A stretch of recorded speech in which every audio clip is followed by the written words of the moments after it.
এতদিন কেন তুমি আমার সত্যিকারের পরিচয় দাওনি? কেন এতদিন মিথ্যে বাবা সেজে তুমি আমার সঙ্গে বেইমানি করেছো? জবাব দাও, জবাব দাও।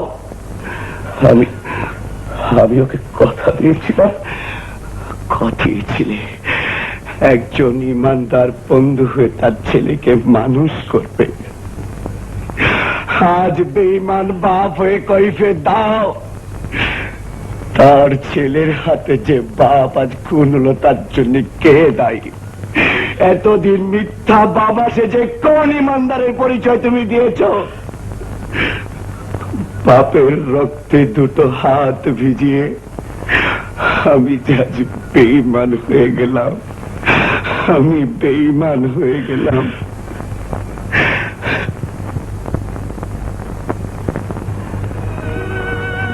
আন্টি, আন্টি এখন নিশ্চয়ই খুশি হচ্ছেন।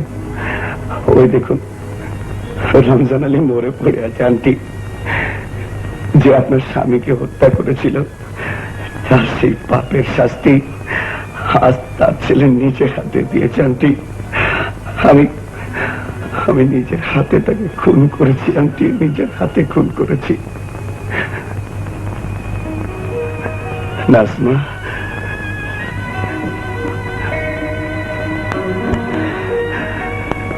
নাজমা,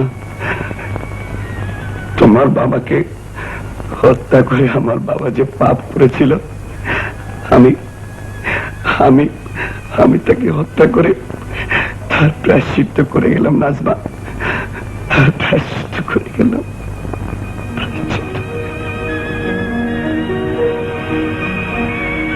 ইন্সপেক্টর সাহেব, আমাকে অ্যারেস্ট করুন। আমি একটা মানুষ খুন করেছি, আমাকে নিয়ে চলুন ইন্সপেক্টর সাহেব। ইমোশনাল হবেন না, আপনি তো এমন কোন অন্যায় করেননি। রমজান আর জীবিত অথবা মৃত ধরে দিতে পারলে 10,000 টাকা পুরস্কার ঘোষণা করা ছিল। আপনি বরং কি বললেন? একটা মানুষ খুন করলে 10,000 টাকা পাওয়া যাবে? আমি আমার বাবাকে খুন করেছি, আমাকে 10,000 টাকা দেবে? নাজমা, নাজমা, ওরা আমাকে 10,000 টাকা দিতে চায়। নাজমা, আমি আমার বাপকে খুন করেছি। নাজমা, চুপ করো নাসিম, চুপ করো। দাদি, দাদি তুমি শুনছো? দাদি, ওরা আমাকে 10,000 টাকা দিতে চায়। আমি আমার বাপকে খুন করেছি। দাদি, আমি আমার বাপকে খুন করেছি।